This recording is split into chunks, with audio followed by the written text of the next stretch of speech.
এটা শুক্রবারের ভিডিও। আর এই যে করে নিচ্ছি আজকে ডিম টোস্ট। আজকে লম্বা পাউরুটি এনেছে আর করব ডিম টোস্ট, তাই এক এক করে বাটিতে ডিমগুলো ফাটিয়ে নিয়েছি। তার মধ্যে দিয়ে দিচ্ছি বেশি করে পেঁয়াজ, কাঁচা লঙ্কা আর একটু নুন, ব্যাস আর কিছু দিইনি। আর এটা কিন্তু লাস্টে কিন্তু গোলমরিচ দিলে খেতে কিন্তু ব্যাপক লাগে। আর এই রকম ডিম টোস্ট খেয়েছি আমি রিককে যখন ক্রিকেটে নিয়ে যেতাম।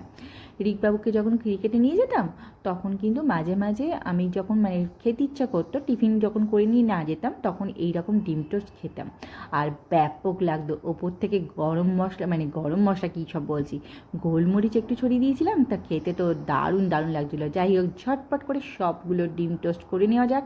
আর খেতে কিন্তু এটা খেতে কিন্তু ব্যাপক লাগে।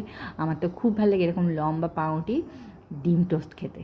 আর তোমাদের কার কার ভালো লাগে এরকমভাবে ডিম টোস্ট খেতে? আমার তো ব্যাপক লাগে খেতে। তারপরে চলে আসবে, এই যে তারপর কিন্তু চলে এসেছি, এর সব পাউরুটিগুলো আমার ডিম টোস্ট হয়ে গেছে। ওপর থেকে বেশ বেশি করে গোলমরিচগুলো ছড়িয়ে দিলাম আর এটা খেতে কিন্তু ব্যাপক লাগছিলো। এবারে কিন্তু সবার মোটামুটি খাওয়া হয়ে গেছে আর এটা খেতে কিন্তু খুবই ভালো লাগে সবার।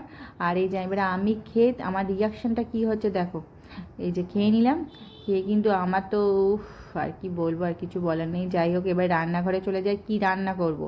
এই যে নিয়ে এসছে কিন্তু কি মাছ এনেছে তোমাদের সাথে দেখাচ্ছি। এই যে আলু কেটে নিয়েছি লম্বা লম্বা করে, এই যে পাবদা মাছ এনেছে। পাবদা মাছের মধ্যে কিন্তু আমি তেলও মিশিয়েছি, নুন হলুদ তো মিশিয়েছি, একটুখানি তেলও দিয়েছি যাতে না ফাটে, কিন্তু তবুও ফাটফাট ফাটফাট ফাটফাট করছিল। যাই হোক, আলুগুলোকে কিন্তু একটু আমি ভাবিয়ে নিয়েছি। এইবারে নিয়ে নেবো মশলা। এটা একদম কম তেল মশলায় করব রান্নাটা। এই যে টমেটো আর কাঁচা লঙ্কাটা পেস্ট হবে, এর মধ্যে কিন্তু কোনো আদা বাটা দিইনি। আর একদম কম তেল মশলায় এই রান্নাটা করেছিলাম। কড়াতে দিয়েছি তেল, এইবারে মাছগুলো দিয়ে দিলাম এক এক করে। তবু কিন্তু ফটফট ফটফট করছিল, ঢাকা চাপা দিয়ে দিয়ে দিয়ে আমি কিন্তু এটা রান্নাটা করছিলাম। এই যে আমার পেস্টটাও হয়ে গেছে। এর মধ্যে একটুখানি মাত্রা দিয়ে দিলাম জিরের গুঁড়ো আর একটু দিলাম কাশ্মীরি লঙ্কার গুঁড়ো, আর দিয়েছিলাম নুন। আর কিচ্ছু মশলা এর মধ্যে পড়েনি। যাই হোক, এটা কিন্তু বড়ি দিয়ে করবো। মা বড়ি দিয়েছিল, সেই বড়ি এখনও অনেকটা আছে, তাই আজকে আবার খানিকটা দিয়ে দিলাম মাছের। এই যে বড়িগুলো বার করে নিয়েছি, কড়াতে একটুখানি বাদামি কালার করে ভেজে নেব। আর বড়ি দিয়ে এরকম কম তেল মশলায় মানে খেতে কিন্তু ব্যাপক লাগে। একদম কম তেল মশলায় রান্নাটা করেছিলাম। এই যে তেলটা দেখছো, তেলটা কিন্তু মাছ ভাজার পরে আমি তেলটা কিন্তু একটুখানি নামিয়ে রেখে দিয়েছিলাম, কেন এতটা তেলে রান্নাটা করবো না।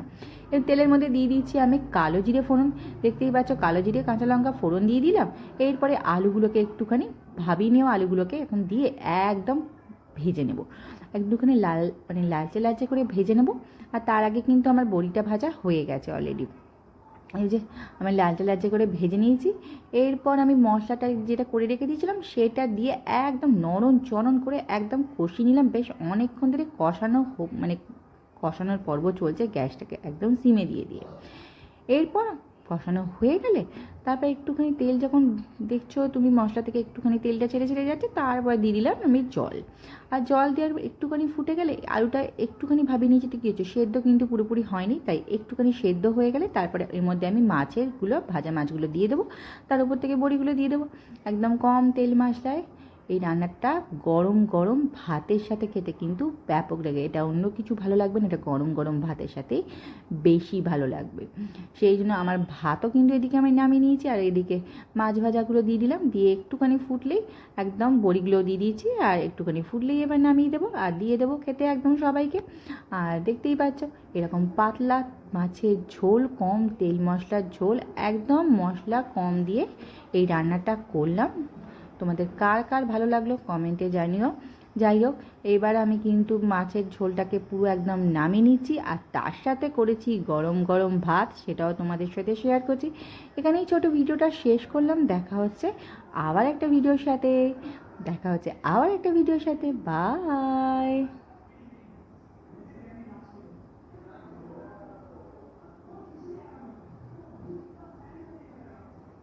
ও, আর কি কি রান্না করছি সেটাও তোমাদের সাথে দেখায়। চলো, ভাত আর মাছের ঝোলটা তো দেখিয়ে দিচ্ছি, আরও কিছু করেছি, চলো তোমাদের সাথে সেইটাও দেখিয়ে দিই। আর কি কি করেছি, বেশি কিছু আজকে করিনি।